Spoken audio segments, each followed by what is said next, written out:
আসসালামু আলাইকুম, সকলকে স্বাগত জানাচ্ছি। আমি আহসান উদ্দিন নোমান। আশা করি আপনারা সকলে ভালো আছেন। সর্বপ্রথম একটি কথা বলে নেই, আমাদের এই চ্যানেলটিতে যারা এখন পর্যন্ত সাবস্ক্রাইব করেননি অবশ্যই সাবস্ক্রাইব করবেন। আপনাদের জন্য আমরা চেষ্টা করছি কন্টিনিউ ভিডিও দেওয়ার জন্য। আশা করি ইনশাল্লাহ সামনের দিনগুলোতে আপনারা কন্টিনিউ ভিডিও পেয়ে যাবেন।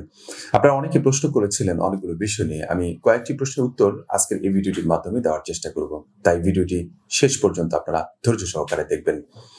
এক ভাই প্রশ্ন করেছেন যে গ্রাফিক ডিজাইন কেন শিখবো। আসলেই বিষয়টা অনেকটা আমার কাছে মনে হয় যে আপনি কেন শেখার আগে আপনাকে আগে ফাইন্ড আউট করতে হবে আপনার কোনটি ভালো লাগবে। আমি আপনাকে কখনোই বলবো না আপনি গ্রাফিক ডিজাইন শেখেন, আমি আপনাকে কখনোই বলবো না আপনি ওয়েব ডিজাইন শেখেন, আপনি ডিজিটাল মার্কেটিং শেখেন। আপনার ব্যক্তিগতভাবে আপনি কি চাচ্ছেন, আপনার কোনটা বেশি ভালো লাগে, আপনি সেটাই শিখবেন। না হলে আপনি এটাতে ভালো কিছু করতে পারবেন না। সো আমি যদি বলি আপনাকে আপনি গ্রাফিক ডিজাইন শিখেন, এটা মেনে নেওয়াটা রীতিমতো আপনার কাছে বোকামি। যদি আপনার কাছে ওয়েব ডিজাইন ভালো লাগে, আপনার কাছে গ্রাফিক ডিজাইন ভালো লাগছে, অন্য একজন আপনাকে বলছে যে আপনি ওয়েব ডিজাইন শিখেন, তাহলে তার কথাটাও মেনে নেওয়া আপনার কাছে রীতিমতো বোকামি। সো আমার কাছে মনে হয় যে আপনি আপনার কাছে যেটা ভালো লাগছে, যে আমি এটা করলে আমি ভালো কিছু করতে পারবো, সেই জায়গা থেকে আমার কাছে মনে হয় কাঙ্ক্ষিত জিনিসটা আপনি বের করে নিয়ে আসতে পারবেন। নিজেকে ফাইন্ড আউট করতে হবে যে আপনি কোন বিষয়টা নিয়ে এগিয়ে যেতে চান। আচ্ছা, দ্বিতীয় নম্বর যে বিষয়টি সেটা হচ্ছে যে গ্রাফিক ডিজাইন শেখা কতটা জরুরি। হ্যাঁ, এইটা গুরুত্বপূর্ণ একটি প্রশ্ন যে আসলে গ্রাফিক ডিজাইন শেখা কতটা জরুরি। আপনি যদি একজন ডিজিটাল মার্কেটার হন, আপনাকে অবশ্যই গ্রাফিক ডিজাইনের কোনো না কোনো বিষয় সম্পর্কে আপনার ধারণা থাকতে হবে। যেমন আপনি যদি সোশ্যাল মিডিয়া নিয়ে যদি কাজ করেন, সোশ্যাল মিডিয়াতে দেখবেন যে বিভিন্ন ধরনের যে আপনার কভার ফটো বলেন, পোস্টের যে ডিজাইনগুলো আছে সেগুলো কিন্তু আপনাকে হয় করতে হবে, না হয় অন্য কারো মাধ্যমে করে নিতে হবে। সো এই বেসিক যে বিষয়গুলো আছে এগুলো কিন্তু আপনার জানা জরুরি। কেউ যদি মনে করেন আপনি ওয়েব ডিজাইনার, একজন ওয়েব ডিজাইন নিয়ে কাজ করছেন, আপনার কোনো একটি ইমেজ কাজ করে নেওয়া লাগতেছে, সেটা যদি আপনি নিজে জানেন তাহলে সেই জায়গা থেকে আমার কাছে মনে হয় বেটার। অন্য কারো কাছ থেকে করালে হয়তো তাকে পেমেন্ট করতে হচ্ছে। অর্থাৎ এই যে বেসিক বিষয়গুলো, গ্রাফিক্সের কিছু বেসিক বিষয় আছে, যেমন ইমেজ এডিটিং হতে পারে, এটা বেসিক পর্যায়ে যে বিষয়গুলো আছে সেগুলো কিন্তু আপনারা শিখে নিতে পারেন এবং সেগুলো কিন্তু খুবই জরুরি। আমরা বাইরে গেলে কোথাও যদি ছবি তুলি, কোথাও একটা শ্যুট তুললাম কিংবা কোথাও একটু কাজ করলাম, সেগুলোর ছবিগুলো নিয়ে কিন্তু আমরা নিজেরাই কাজ করতে পারি। নিয়ে ফেসবুকে পোস্ট দিচ্ছেন, অনেকে ইনস্টাগ্রামে পোস্ট দিচ্ছেন, যে যার প্ল্যাটফর্ম আছে সেই প্ল্যাটফর্মগুলো কিন্তু ব্যবহার করছেন, যদি আপনার এই বেসিক বিষয়গুলো যদি ভালো জানা থাকে। আশা করি বুঝতে পেরেছেন। আরেক ভাই প্রশ্ন করেছেন গ্রাফিক ডিজাইনের ভবিষ্যৎ কি। Graphic design, not only graphic design, overall বিষয়গুলোতে যদি আমি ফ্রিল্যান্সিং ক্যাটাগরিতে যদি আপনি এটাকে রাখেন, আমার কাছে মনে হয় যে আপনি প্রত্যেকটা বিষয়ে ভবিষ্যৎ ভালো আছে যদি আপনি সেটাতে এক্সপার্ট হন। যদি আপনি সেটাতে ভালো কিছু জেনে থাকেন তাহলে অবশ্যই আপনার জন্য ভালো কিছু সামনে অপেক্ষা করছে।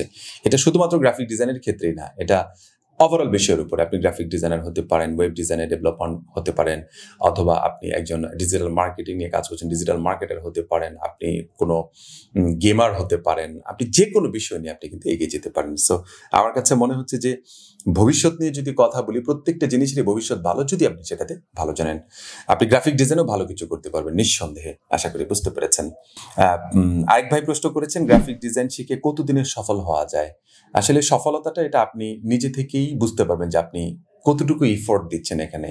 একটা গুড ইমপ্রেশন আছে, একটা ব্যাড ইমপ্রেশন আছে। আপনার গুড ইমপ্রেশন কতটুকু পড়তেছে আপনার প্রতি, সেই বিষয়টা যদি আপনি প্রপারলি ক্যারি করে যেতে পারেন, মানে গুড ইমপ্রেশনটাকে ক্যারি করে যেতে পারেন, আমার কাছে মনে হয় এটার যে সফলতাটা এটা আপনি খুব দ্রুত পেয়ে যাবেন আশা করি ইনশাআল্লাহ। আর সফল হতে যাওয়ার সময় অনেক সময় বিফল হয়ে যাবেন, কিন্তু হাল ছেড়ে দেওয়া যাবে না, আপনাকে এগিয়ে যেতে হবে। আপনি হয়তো বা এমনটা হতে পারে আপনি শিখছেন 3 মাসের জন্য একটি প্ল্যান করে নিয়েছেন, সে প্ল্যান অনুযায়ী আপনি কাজ করতে গিয়ে আপনি 2 মাসে গিয়ে কিছু একটা মানে হোঁচট খেয়েছেন কোনোভাবে, যে না আপনার ভালো লাগছে না। আমার কাছে মনে হয় আপনি 3 মাস পর্যন্ত এটাকে ক্যারি করা উচিত। তাহলে আপনি এটার যে ইয়েটা আছে, মানে সফলতার যে একটা স্বাদ আছে, সেটা কিছুটা হলেও অনুভব করতে পারবেন, নিজের জায়গা থেকে ভোগ করতে পারবেন, যে সফলতার যে ফলাফলটা আছে সেটা পেয়ে যাবেন আমার কাছে মনে হয়। সো শুরু করলে আপনি শেষ পর্যন্ত চলে যাবেন, তাহলে আপনি ভালো কিছু করতে পারবেন আশা করি ইনশাল্লাহ। আচ্ছা, আরেকজন ভাই প্রশ্ন করেছেন একজন সফল গ্রাফিক ডিজাইনার মাসে কত টাকা ইনকাম করতে পারে। আসলে ফ্রিল্যান্সিং এর ক্ষেত্রে আমি একটি কথা বলবো, এটা আনলিমিটেড জায়গা। এখানে যে যত ইফোর্ট দিবেন, যে যতটা কাজ করবেন, যে যত ডিমান্ডেবল কাজগুলো করবেন, সেটার উপর ডিপেন্ড করবে আদৌ আপনি কত টাকা ইনকাম করছেন।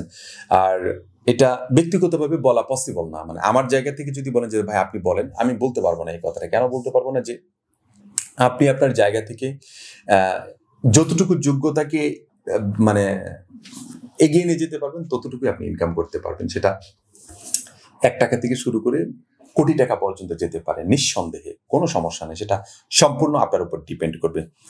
আচ্ছা, আরেক ভাই খুবই গুরুত্বপূর্ণ একটা প্রশ্ন করেছেন, গ্রাফিক ডিজাইনের কোন সেক্টরে কাজ বেশি?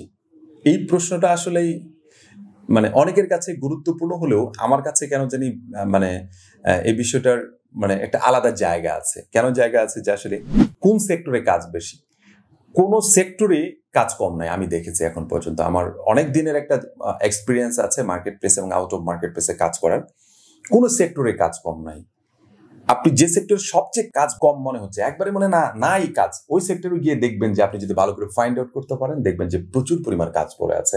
আমরা অনেক সময় বলে থাকি যে এই সেক্টরটাতে কাজ নাই। অনেকেই বলে যারা গ্রাফিক ডিজাইন করে, আমি দেখেছি যে ওয়েব ডিজাইন ডেভেলপমেন্টে খুব বেশি কাজ নাই।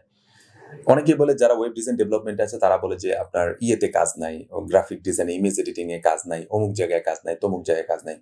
কিন্তু আমি বিষয়টাকে খেয়াল করে দেখেছি প্রত্যেকটা জায়গায় কাজ পড়ে আছে, প্রত্যেকটা জায়গায় কাজ পড়ে আছে। সো আপনার জায়গা থেকে আপনি যদি মানে ভালো কাজ জানেন, আমার কাছে মনে হয় আপনি অনেক ভালো কিছু করতে পারবেন। আরেকবার প্রশ্ন করেছেন, চাকরির পাশাপাশি কি ফ্রিল্যান্সিং করা যাবে? যদি আপনার ধৈর্য থাকে, তারপরে আপনার যোগ্যতা থাকে, আপনি অবশ্যই নিঃসন্দেহে পারবেন। আপনি চাকরির পাশাপাশি আপনি ফ্রিল্যান্সিং করতে পারবেন, সেটা পার্ট টাইম হিসেবে নিতে পারেন, কোনো সমস্যা নাই, আপনি অবশ্যই পারবেন। কোনো স্টুডেন্ট যদি চান যে না আমি লেখাপড়ার পাশাপাশি সেটাকে পার্ট টাইম হিসেবে নিতে চাই, নিঃসন্দেহে আপনি পারবেন। এরকম অসংখ্য প্রশ্ন আছে। সর্বশেষ একটি প্রশ্ন আমি নিচ্ছি, কত বছর বয়সে ফ্রিল্যান্সিং শুরু করা উচিত? এটা আসলে বলা মুশকিল। অনেকেই দেখেছে ক্লাস 9-10 শুরু করেছে, ভালো কিছু করছে। অনেকে দেখেছি যে অনার্স মাস্টার্স কমপ্লিট করেও ভালো কিছু করতে পারছে না।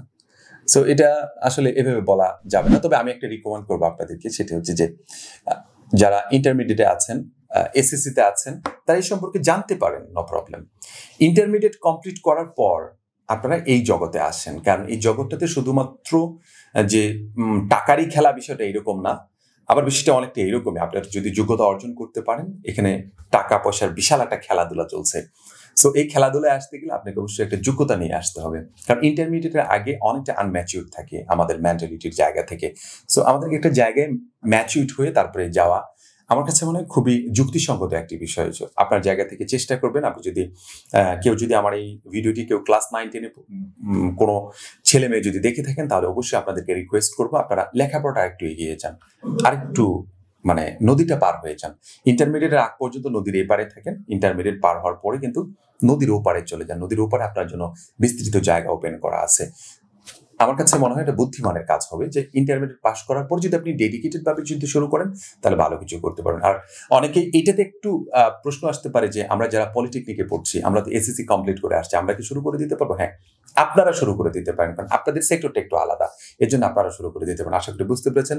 অনেক কটা প্রশ্নের উত্তর দিলাম, সামনের দিনগুলোতে আরো অসংখ্য প্রশ্ন আছে। আপনাদেরকে চেষ্টা করবো আমার জায়গা থেকে, আমার অভিজ্ঞতা থেকে উত্তরগুলো সঠিকভাবে দেওয়ার জন্য। ততক্ষণ পর্যন্ত আপনারা ভালো থাকবেন, সুস্থ থাকবেন।